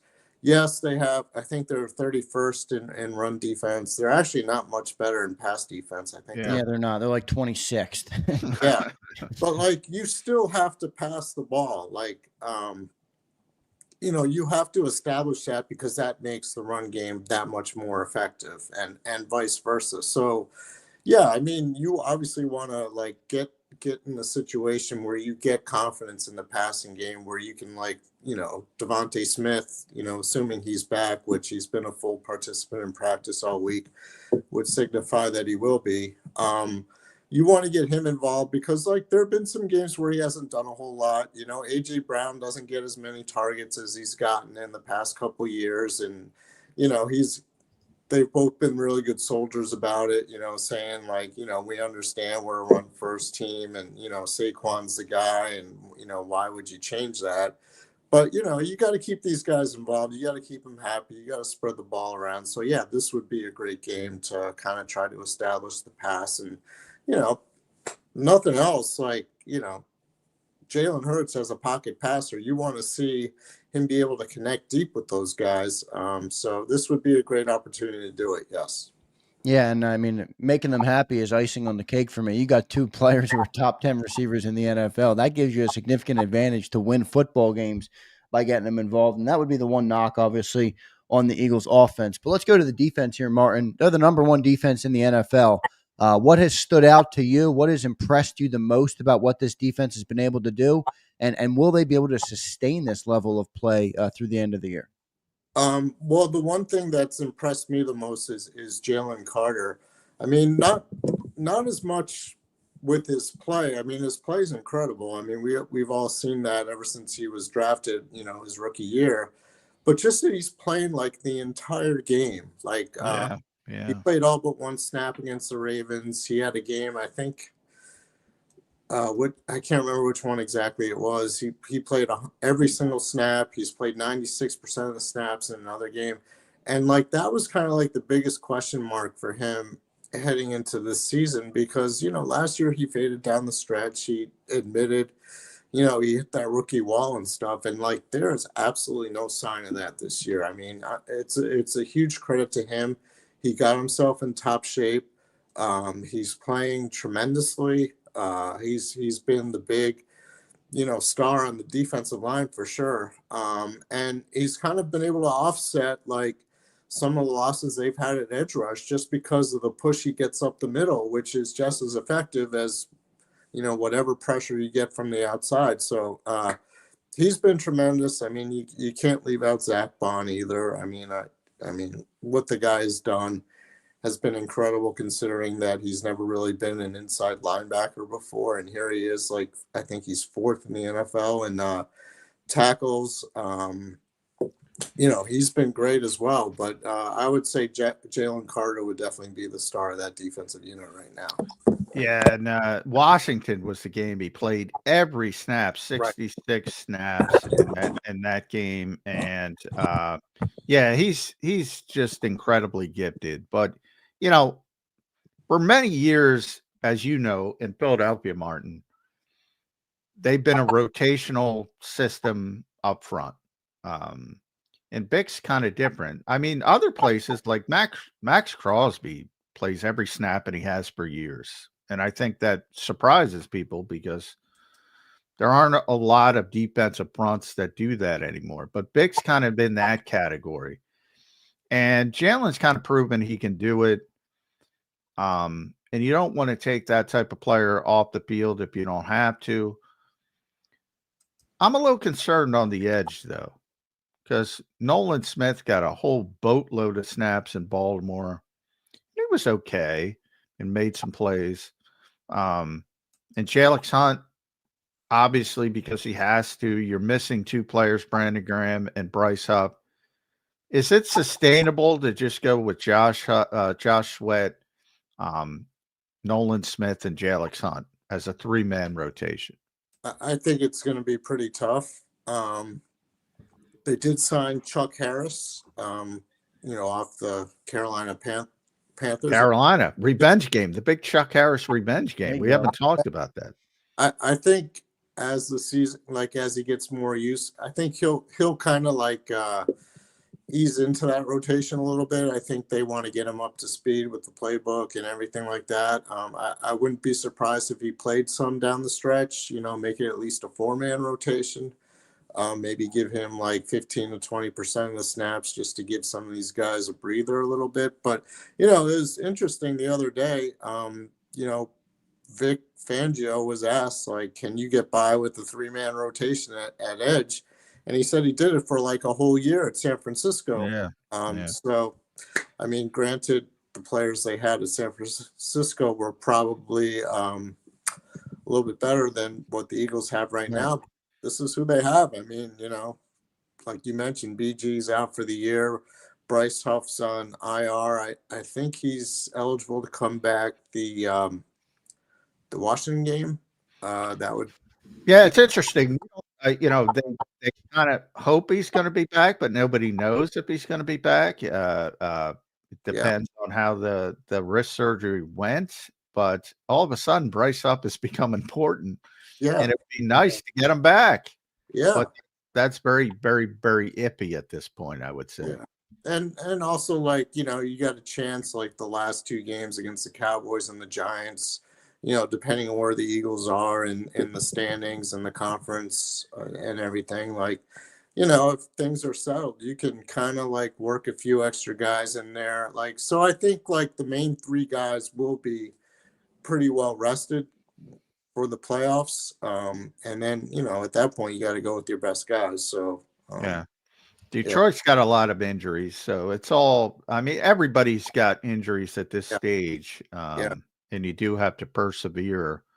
They're going to have to persevere at safety this week, it looks. Reed Blankenship, very difficult to get through the concussion protocol in 1 week. It looks like he's not going to be able to go.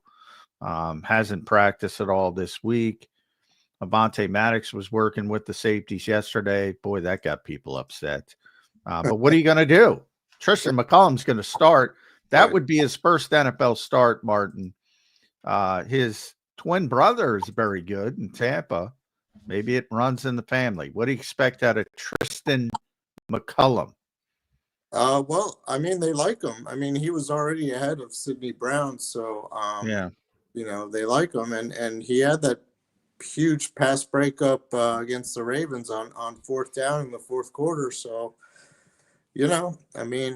I'm sure. In the locker room, CJ told him to catch the effing ball. So, he was better off not catching that, though. Because that's true. That's true. Ended up with the ball at the Ravens 42, I believe, as opposed to if he caught it, he'd be maybe 50, 20 yards further back. But, I think, they like him a lot. He was playing ahead of Sidney Brown and stuff even before Sidney got hurt. So, I think he'd do okay. It's the 3rd safety where, you could have an issue. Avonte Maddox would probably be the next guy up. And he hasn't been great this year. Whether he's been in the dime package or early in the year at nickel. So, the Panthers are going to test him. Can they test him? Can they test him? Yeah, that's the big question. Bryce Young has played better since he's gotten back in the starting lineup. But if you look at his passer rating over those 5 games, it's been I think in the 80s still. So, but it's better than what it was before for him because he was the 50s. So, Yeah. Yeah. It's funny. 2-3 in the last 5. I mean, and they played the Yeah. Chiefs close, which I think made people, you play the Chiefs close, and then they lost in overtime last week to the Bucs. So right. they've been playing a little bit better. You don't want to go to sleep on this team, but they're not good. It's funny. I asked Nick on Wednesday only because he went. I forget who it was. The second question, and the only reason I asked it was because he started talking about how well Carolina's playing recently, as we just talked about, and then I asked him, "Why do you think? What have they done? What have they been?" And he stumbled like you wouldn't believe, Marty. He was trying to reach for something. Yeah. And he couldn't come up with anything. So I thought that was a revealing part of it. I'm like, Lou Holtz used to be the best at that, talking up the weak opponents. Yeah. I think we got a little Lou Holtz from Nick Sirianni this week.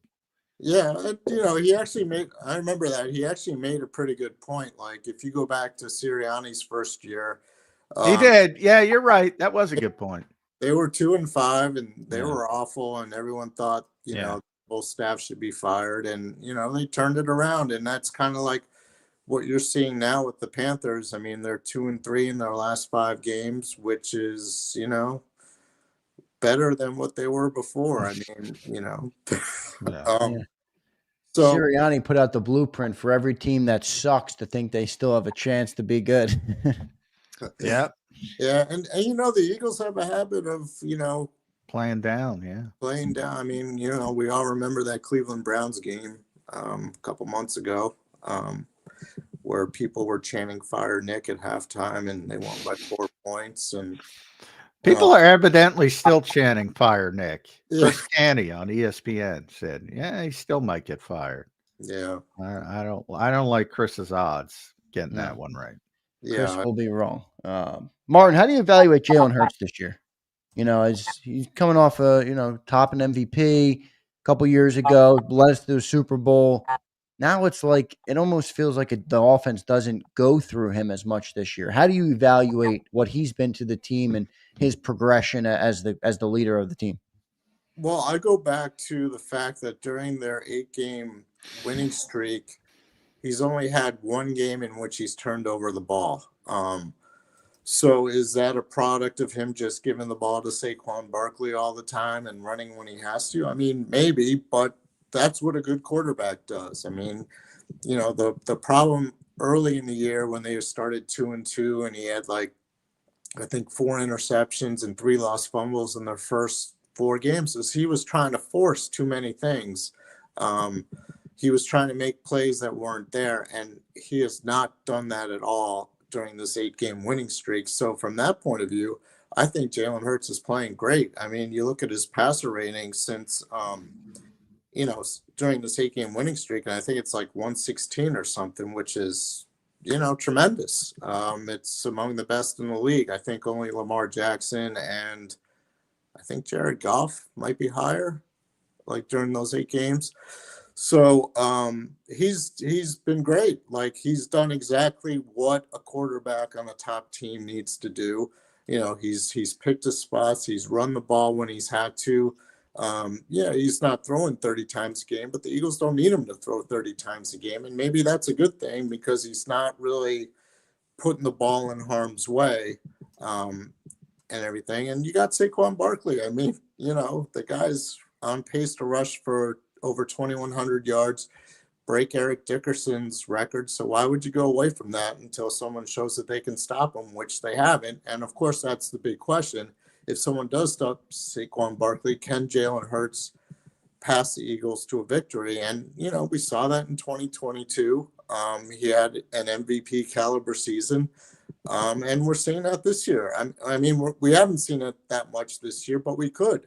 I mean, A.J. Brown, Devontae Smith are good wide receivers, both top 10 probably in the NFL when they're healthy. So, that's going to be the big test. If some team forces the Eagles to pass, can they do it? And I would think the answer is yes.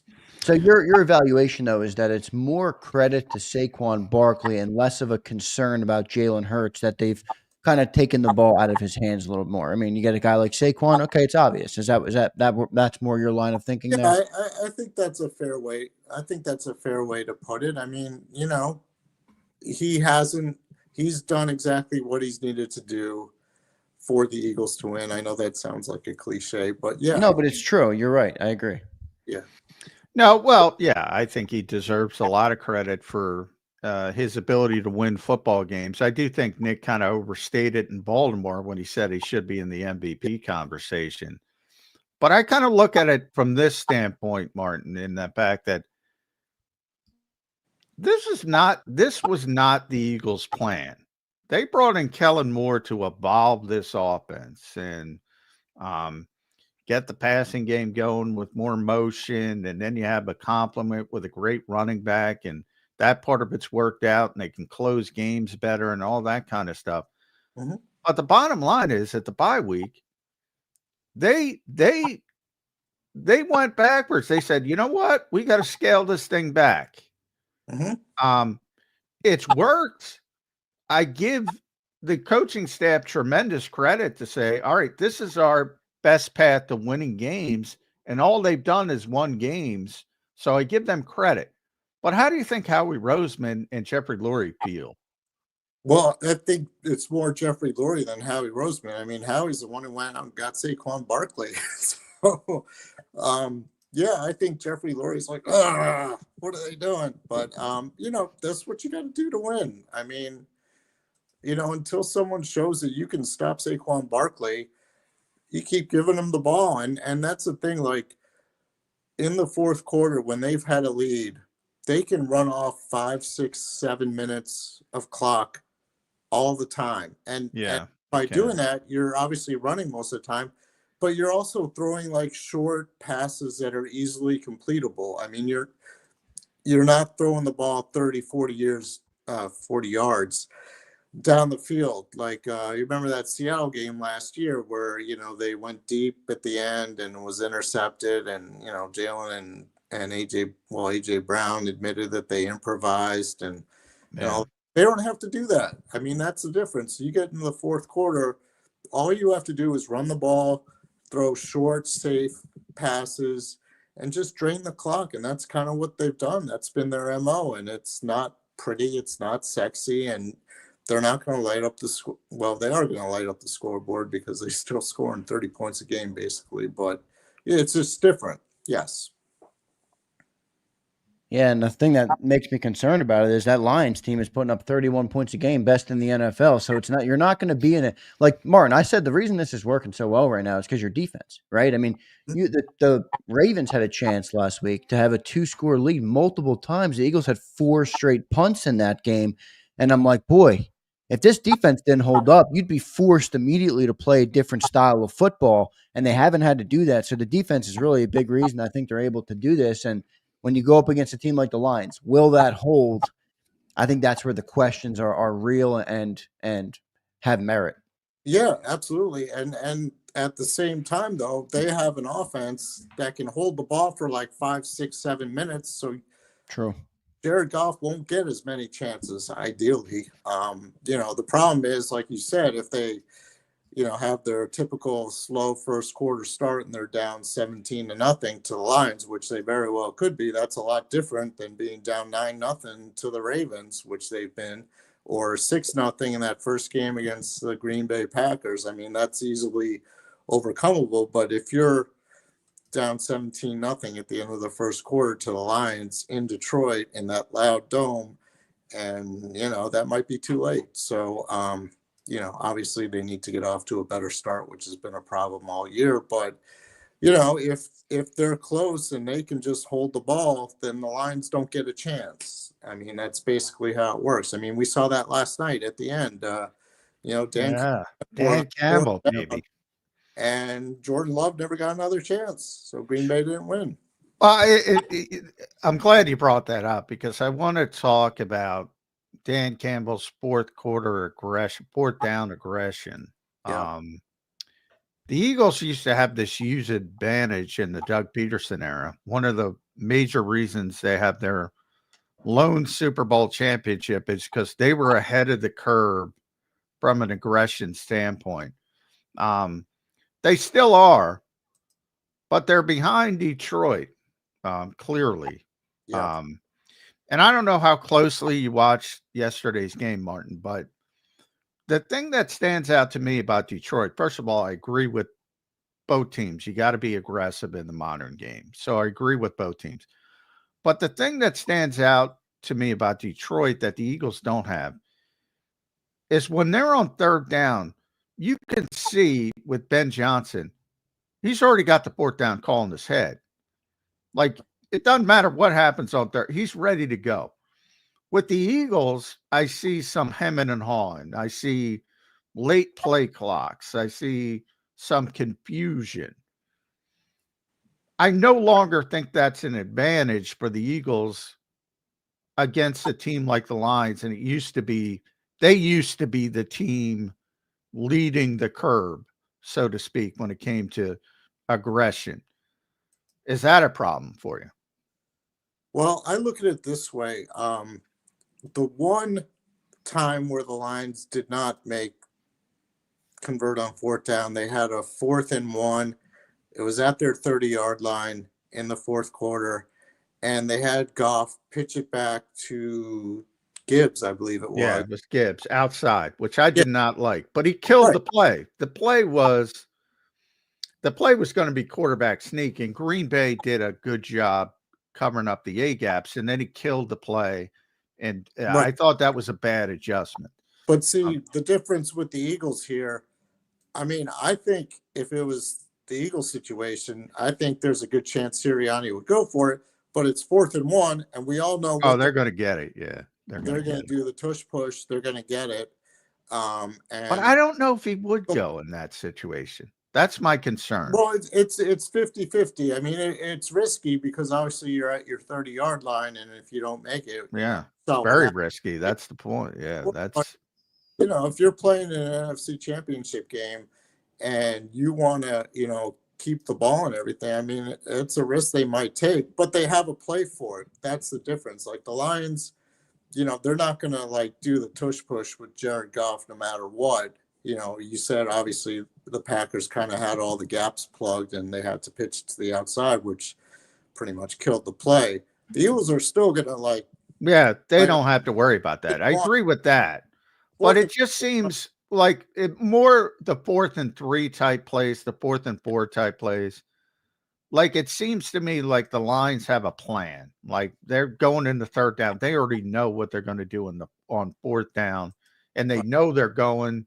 They're very convicted. I see the Eagles still hemming and hawing. Yeah, and part of it is probably because they get so much criticism.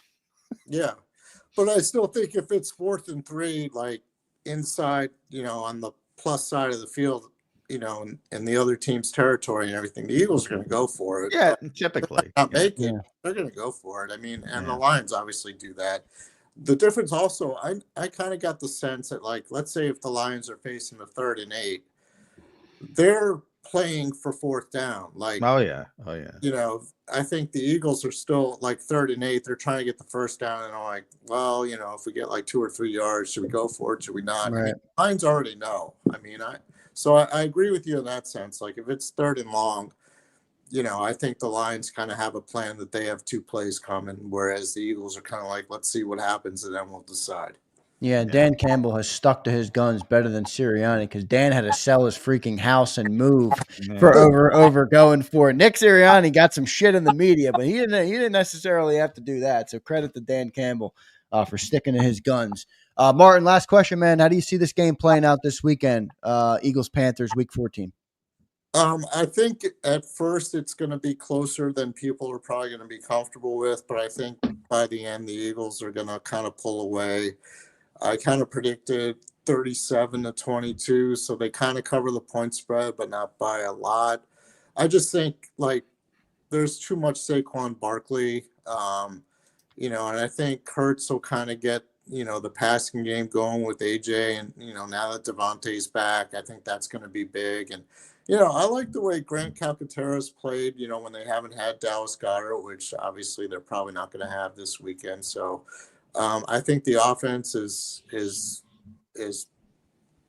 going to have a big game. I think the defense, obviously they don't have.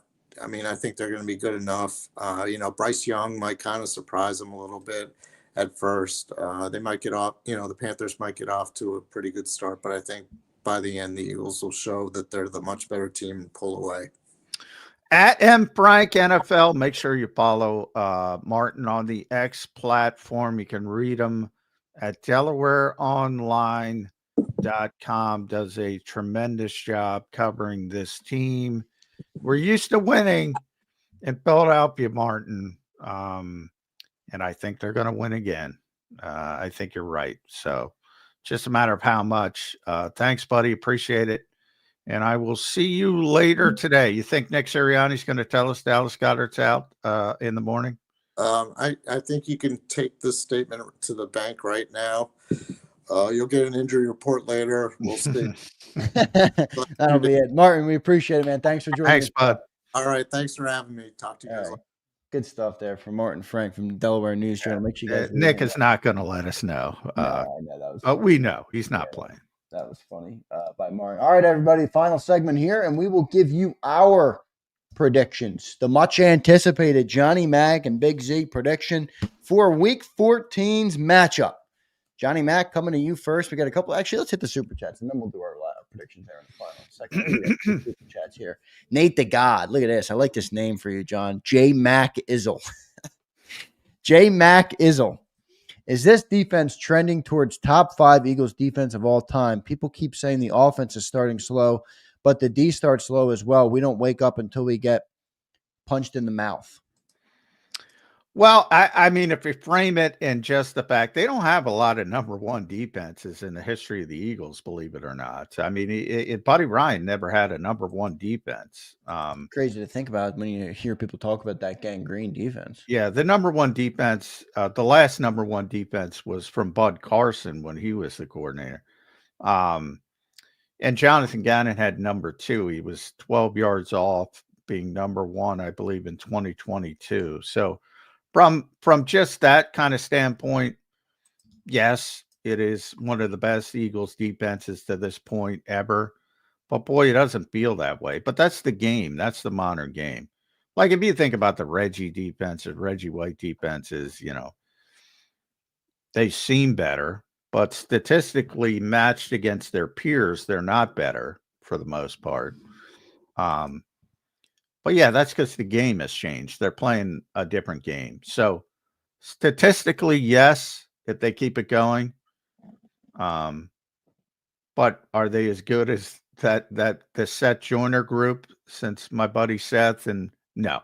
But it's a different game. You're not allowed to be that good, to be frank. So it's kind of how you frame it. Agreed. Good question there, Nate the God. Appreciate you checking in, brother. And I like that nickname for Johnny Mac. A little J Mac Izzle. I like it. Billy D says, need a game-winning drive. Mahomes 1, Hurts 2. Oh, come on.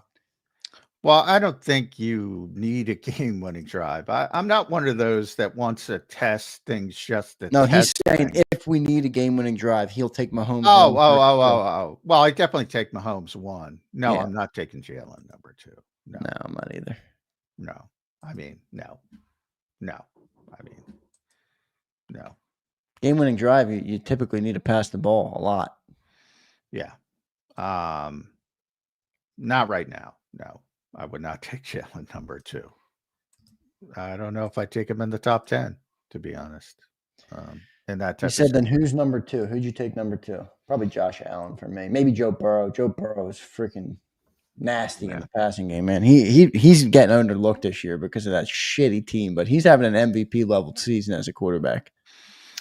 Yeah, I mean, Jordan Love's a guy who, if he's that, I'm a big Jordan Love guy right now. I think he's got a tremendous. Now he's got to get more consistent, but let's be honest. Dan Campbell did what he did last night because he didn't want to give Jordan Love 45 seconds. That's correct.